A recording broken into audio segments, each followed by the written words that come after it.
guys, it's fall. It's like full-on fall, like October fall. Oh my goodness, just like every other simple person in the world, October is my favorite month of the year and I'm thriving. It's finally starting to cool down, and the best part for me is fall books. I am so excited. Hello and welcome back. Today we are doing a combination video of my what I read in September, my September wrap up, plus my October TBR. Mostly because I'm late on this video and I wanted to get them both out there for you before October's over. Plus, I only read 6 books in September, so a little bit shorter, so I feel like we'll be able to get into this. But grab yourself a snackaroo, grab yourself a drink of choice. I found out recently, because I'm a matcha girl lately, I'm into matcha. Apparently it's so good for you. I found out that there is a recipe for like a pumpkin spice iced matcha. I am stoked to make that. I can't wait, and we just bought some pumpkin. It's gonna be the best. So get yourself a pumpkin spice matcha and let's get into it. Also, please ignore how messy everything is. I am doing like a little closet clean out to switch out my fall and winter clothes and my summer clothes, you know what I mean? So there's hangers everywhere right now. But for September, the first book I read was Heir of Fire by Sarah J. Maas. This is the third in the Throne of Glass series. I did give this book 5 stars. This is a fantasy book. I really loved it. I think this was my favorite one of the series so far. I loved the turns it started taking in terms of a series. I've heard that this series just evolves and changes so much, and I felt like I started to see that in the third book. I really enjoyed it. It's definitely becoming one of my favorite fantasy series, and I understand why people say they have like withdrawals once they finish the whole series, because I feel like that's gonna happen to me. I feel like these books are gonna be ones that I end up purchasing, like the really nice, like what is it? Like the really pretty covers that are like special editions. I feel like that will be me with this series, because I feel like it'd be really good to have, and for my children as they grow up, because I'll be homeschooling them, I think it would just be really fun. So I did love this one. It was a 5-star for me. And number 2 was also a 5-star read. I started out the month of September very strong with Funny Story. This is a rom-com type of book. Heir of Fire was YA, by the way, but Funny Story. I know everybody talks about this book, and I finally got my hands on it and I loved it so much. I loved it so much. I thought it was hilarious. I was like kicking my feet. I was loving it. Daphne and Miles are like my favorite couple, maybe in any book like ever. I think they're so perfect and like witty together, and like she's like the perfect level of kind of like nerdy, not your average girl, but not like the type of girl that you're like, oh my gosh, you're insufferable. Like she's still fun. She's still somebody that I would be friends with. Like I really loved her character and I liked the story took it. The only thing I didn't like about this book was that there was some smut in it. I will say it's very easy to skip. So you can tell that the author is like leading up to it and you can easily skip ahead. And it wasn't as bad as some other books. I don't know if that makes sense, but it is still in there. So keep that in mind. If you are somebody who doesn't read books at all with smut in it, you don't skip it, you just don't read it at all, then this probably wouldn't be for you. But if you're someone who wants to skip it and you just need it to be easily defined as where to skip, this is the book for you. And I really loved it, and I loved their romance, and I loved that it wasn't based off of lust. Even though there is some smut in there that you can skip, their relationship wasn't about that. It was about their connection and their friendship, and I really loved that. So highly recommend. I mean, it lives up to the hype for sure. Number 3 was The Prison Healer by Lynette Noni. This is YA fantasy. I gave this one 4 stars. I was going to give it 3.5 stars until the very ending. It earned the extra half star for me, and I was like, okay, I'll give it a 4. So my thing with this book is it's pretty dark. So this book takes place in a prison, like a death prison, and our main character Kiva is only like 17 years old or something, and she was taken there when she was like, I don't even, 7 years old, and because her dad was taken there for being accused of something, and she was taken with him. And so there are children at this like death prison. And it's not like, oh, it's a prison, but there are nice people in there. The guards are horrific, and they talk about like sexual abuse a lot in this. Not like super graphically, but you can like tell what they're getting at. It definitely made me feel uncomfortable, and not in a way that the author did anything wrong. She wasn't romanticizing that at all or anything like that. It was just like, I'm a very sensitive person to like super dark things. And usually in fantasy books, even if there's dark concepts, I like it balanced out with like the world building of they're in this fantastical world and everything is beautiful, but things aren't all as they seem. There are dark things, you know? This was all dark. Like the entire book takes place in a prison, okay? And the trials, so there's trials, I'm not giving anything away, but there's trials in this book, and the trials are very intense. They're not like Hunger Games-esque where like, yeah, it's hard, but you could win. Like you could survive, you could, you know what I'm saying? Or like even in Powerless where there were trials and it was like, yeah, but they can survive, like they can. This is like, you have a less than 1% chance of survival. And if you don't, it's like a very horrific, painful end. And I had to put it, I was listening to this audiobook and I had to put it at like the 1.5 speed just to like get it through, because I gotta sneeze. Excuse me. I don't like it being talked about too long. I saw another review, somebody said that the trials, like they felt like they sped through them too fast, like the book sped through it too fast and they would have liked more time in it. And I was like, I could not disagree more because I am just super sensitive to that stuff. However, the second book in the series has high hopes of not being as dark. Without giving anything away, a lot of the darkness won't be involved in the second book. So that being said, I gave it a 4-star, and I did think the ending was pretty much as good as people say it was. But it was a little dark. So just keep that in mind. It was a little heavy. Number 4 that I read was Well, I DNF'd This. This was Part of Your World by Abby Jimenez. I gave it 1 star. I DNF'd it at 40%. Here's why. There were a lot of red flags for me in this book. One, definitely smut.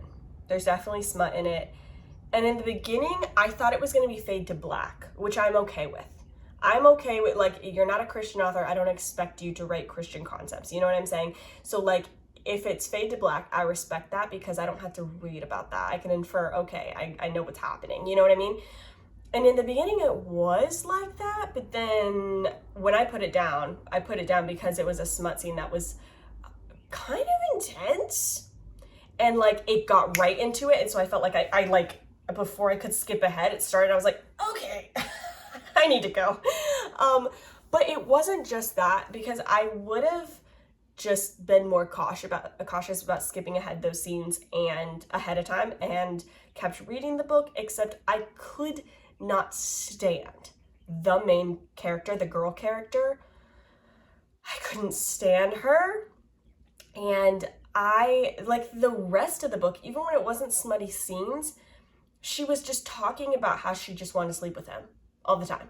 Like, that's it. And her friends were like, you can just sleep with him, right? You don't have to actually like him. You don't have to actually be serious about him. You can just sleep with him. And the way they were talking about this guy was like really gross to me. And I was like, if a book was written from the swapped perspectives and it was a guy main character saying all this stuff and his friends telling him this stuff, I feel like this book wouldn't even be allowed to be published because feminists would be in an uproar.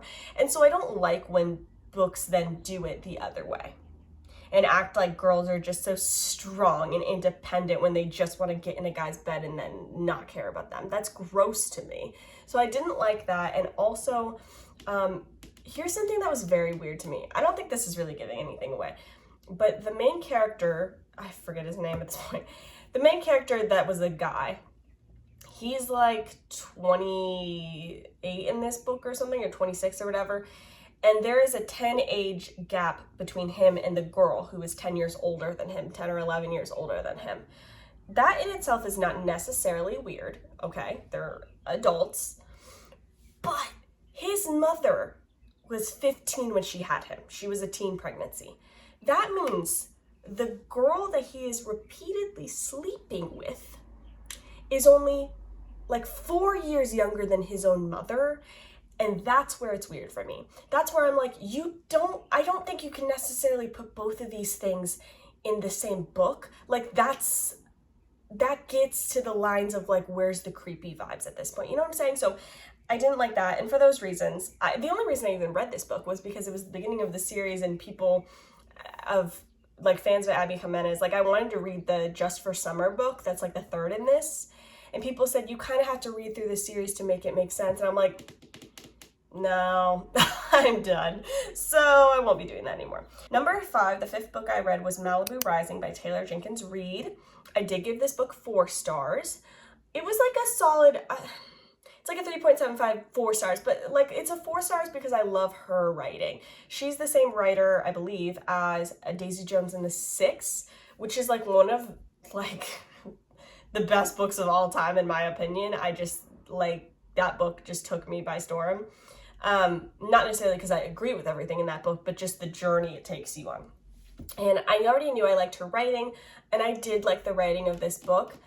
I enjoyed the journey of the book more than the ending. I felt like the ending kind of fell flat. It's not because it was like a huge disappointment or that there was supposed to be a plot twist or anything. It was more just like with how good the rest of the book was leading up to it. I thought the ending would like shock me or something. It didn't.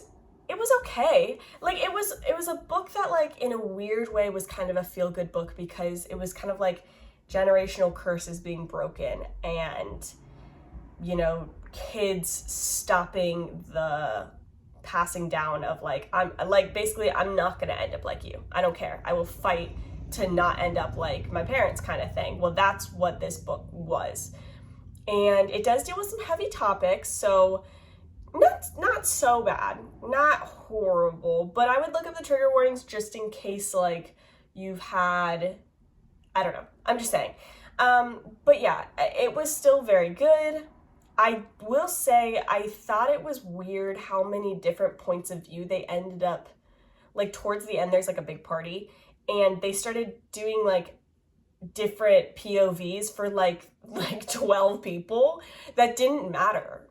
Like they would just do a POV and you learned a tiny bit of this person's story and then they never came back. And I was like, what was the point of that? So I felt like a lot of the book could have been more focused on the siblings of the story, the like main characters of the story, than these rando people at a party that like their story doesn't end up really having a whole like impact on the rest of the story. I don't know if that makes sense, but it was okay. But I will give it 4 stars because I thought it was enjoyable enough. I enjoyed my way through it and I really loved the backstory of like Mick Riva and June and stuff like that. So for those reasons, I'm giving it a 4. And then the last book I read for September was Suffering is Never for Nothing by Elizabeth Elliot. This was my Christian book of the month that I read because I've been trying to read at least one Christian book every month to keep my feet firmly planted in this world instead of some YA world somewhere. So this one, I gave 3.75 stars. This was surprising for me. I thought this was going to be an easy 5-star read. I think Elizabeth Elliot is an incredible woman. She has passed now. I think she's an absolutely astounding woman, and the things she has gone through are insane. Like the things that she's had to deal with and she had to deal with in her life. And she loved Jesus so deeply, and she did incredible things for the kingdom of God. So this is not a knock at her at all, okay? She's great. There were a couple things that just for me personally, I can't give it like a full 4 or 5 stars because like she mentioned a couple things, which to be fair, this book wasn't actually written by her. This was written by somebody else, but it's based off of all these like lectures and like talks she did when she was alive, like years before. Like there was like a CD disc set, I think, of all this that was Suffering is Not for Nothing. And they compiled it and made it a book after she had passed. So to be fair, maybe a couple things I'm going to say, maybe she'd be like, oh, I never would have included that in a book if I had had a say. So keep that in mind. But she had mentioned a couple of things about parenting, and that didn't really fit in the book, which is why I was confused why it was in there in the first place, about discipline and about how, well, I mean, they were a spanking family anyway, which I know a lot of people are, but we aren't personally. So that's something that immediately I'm just gonna be like, well, we just don't see eye to eye on that. But then she was also saying how, I think her grandkids, and I think she was referring also to her kids and then herself, that basically anytime their emotion didn't line up with what the parents wanted it to be, like they weren't grateful enough or they weren't happy enough, basically, like if they had a bad attitude, bad emotion about something, then they were told to go to your room and don't come back out until you fix your face. That for me is not good. I feel like that has some lasting effects. And so that just tainted my view a little bit. And also it made me wonder, is that why when she dealt with a lot of her grief in her life, because she went through horrible things in her life, when she dealt with a lot of that grief, she didn't really take much time to mourn from what it sounded like. She kind of just kept on going. I mean, I'm not here to judge how she grieves at all, but it made me wonder, is that because when you were a kid, you were told, go in your room and fix your face and don't come out till you do? Like, is that why? And so for me, it's like the Lord is totally okay with us having emotions. And for us as parents, because we have a 2-year-old, we will not be punishing his attitude. We will be punishing his actions. He will have consequences for actions. If he's in a bad mood, he's allowed to be. He's just not allowed to hurt other people or say hurtful things in that bad mood, you know? So anyway, that was my thing with it, but I need you to know that there was so much good in this book, and it is, I think, still worth reading if you just go into it knowing that. But there was a lot of really good in it, and it's just interesting to see her wisdom with how much she went through in her life. Really quick, I wanted to shout out the reason I'm even able to read all these books, although most of them are audiobooks, but even so, like I said, I have a 2-year-old son. He is off the walls all the time in a ball of sweet little energy. And part of the reason I can get through this stuff is because he plays independently very well. Well, that is usually because of our Lovevery toys, and they get sent to us every few months, and we love Lovevery toy kit subscriptions. Like, they're incredible. I don't know who gets more excited, him or me. This last one, I think he might have liked the most. We're in like week 2.5, 3 of him having these few toys out every single day, and he is still playing with them. He still hasn't gotten bored of them, and they're so cute. They're so well made. I love that Lovevery makes these toys very open-ended, and even if they have a purpose, they can be used for other things too. Like, they put so much intentionality in the design of their toys, and the quality is just completely unmatched. And you guys know the holidays are coming up. They're right around the corner. If we're in October, you know, it's all coming very fast. So make sure you keep an eye out on Lovevery. They have sales going on, and it is such an incredible gift for your children, for nieces or nephews, for grandkids, for friends' kids. I love their subscription toy kit service, and it's blown us away. And they also have course packs for if you're potty training your kid, or if a new sibling is going to be added to the family soon, or whatever it may be. They have a few different course packs that will help you through that, and I think that's ingenious. So you can check that out too, to have Lovevery's help on the way. I will have the link in the description for you to check it out and get yourself a toy kit of your choosing. You will not be disappointed. I love them so much. So let's get on to our October TBRs. So first up is The Gilded Cage by Lynette Noni. So this is the second in the Prison Healer series. So like I said, I read the first one in the Prison Healer series, and I'm actually on this right now. This is the first book, and I'm literally listening to it now. And this one just follows the story of Kiva, but in a better environment. I'll just say that. So I have hopes that it's going to be less heavy. But I've heard so many people that just love this series, and so I really want to, you know, see if it picks up. I believe there's 3 in the series, so there's one more book after this one, but this is YA fantasy. And then the next book I have on my list is Queen of Shadows by Sarah J. Maas. This is the 4th in the Throne of Glass series. This one, what's interesting, I don't know if anybody else is that. So I use Libby for pretty much all my books, and I listen to a lot of my books, 90% of them probably. And this one like wasn't available as an audiobook. I don't know if it was never made as an audiobook or if just like my libraries that I'm connected to just don't have it, but it like doesn't exist. So I'm gonna have to read this one either on my Kindle or when that expires, because I probably won't be able to finish it on my Kindle in the time before it gets sent back to the library. I might have to buy the physical copy, which I'm not mad about because I do love the books. But I'm really excited to continue on that story because we're at a place where I feel like I'm so hyped up on the characters in this book that like the end of the third book was really good. Like I thought it was so good and very like edge of your seat. So I'm really excited to get into this one. That one is also YA fantasy. I can't really give a synopsis of what it's about because then it'll give away the other books. So it's just the fourth in the Throne of Glass series. Number 3 is What is Reformed Theology by R.C. Sproul. So this is a Christian book.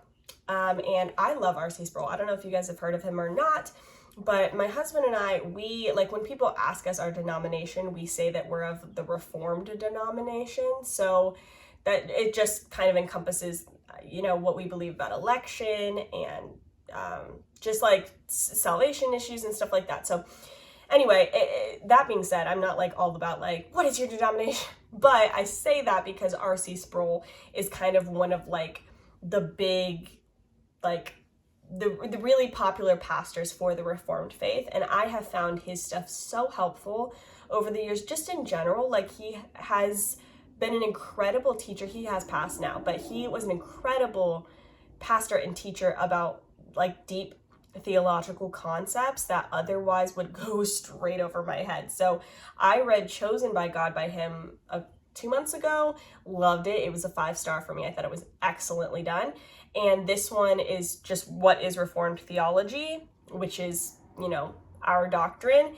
And as much as I feel like I know about it, I'm sure there's so much more I could know. And just knowing how to defend what I believe and understanding hard concepts that I have questions about. So I'm really excited about that one. All right, and number 4, City of Brass by S.A. Chakraborty. I think this has been on my TBR for like 2 months.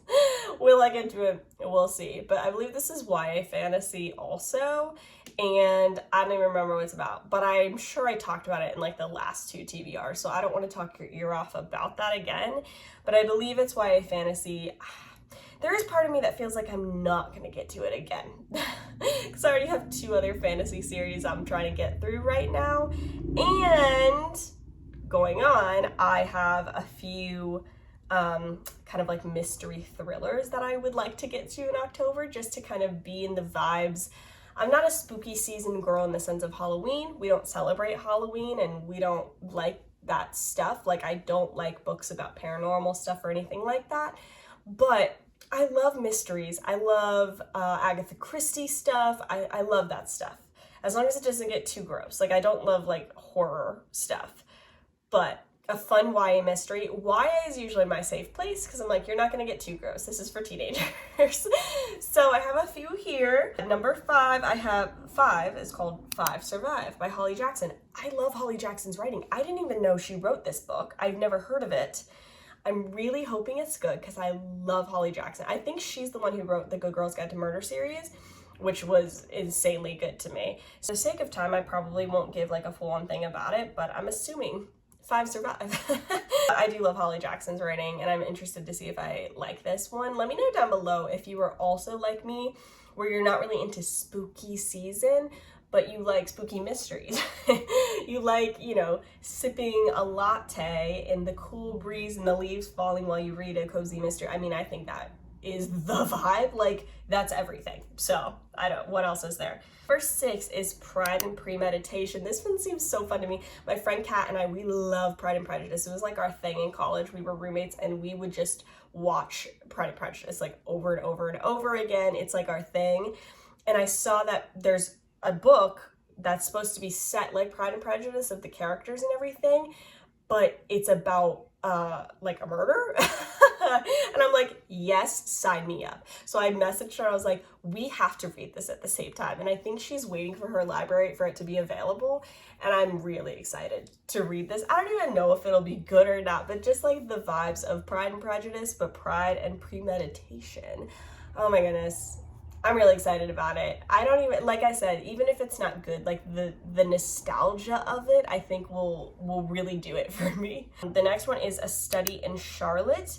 I believe this is supposed to be kind of like a Sherlock Holmes retelling. Am I wrong about that? Hold on, let me see. Yes, I think it's a like a Sherlock Holmes Watson kind of situation. I think that one of the main characters is like the great-granddaughter of Sherlock Holmes or something like that, and it's like a school setting, so I think it's like dark academia. I feel like this would be so good. The only thing that would make it better is if it takes place in fall, and I don't know if it does or not, but that would be so good. So we will see, but I thought it sounded like a really interesting concept. I believe it takes place in Charlotte, North Carolina, I think. So yeah, I feel like that would be really fun. And then the last one is called The Reunion. And I believe, if I'm thinking of the right one, this one is about a bunch of kind of rich kids that I think are either cousins or friends or something like that. And there's a mystery involving their families on like this island, I think, or something. I don't like to go into books totally knowing the concept, just like a brief overview. But I, for some reason, really love books, like mystery books about like extremely wealthy people. I don't know if it'll be good or not, but it seemed like a fun little YA mystery thriller, and that's what I need right now. We'll see if I get to them all. That being said, I hope you enjoyed this video, and let me know what you are reading in October, and if you have any recommendations for me, any like cozy fall things, anything like that, please leave them down below, because for us, fall really goes from like now through like January in Tennessee, because winter is like a month long, which is great. But I will be keeping up with the fall vibes for like 4 months, so leave them all down below, and I love you guys. Don't forget to check out Lovevery, and I will see you next time. Bye!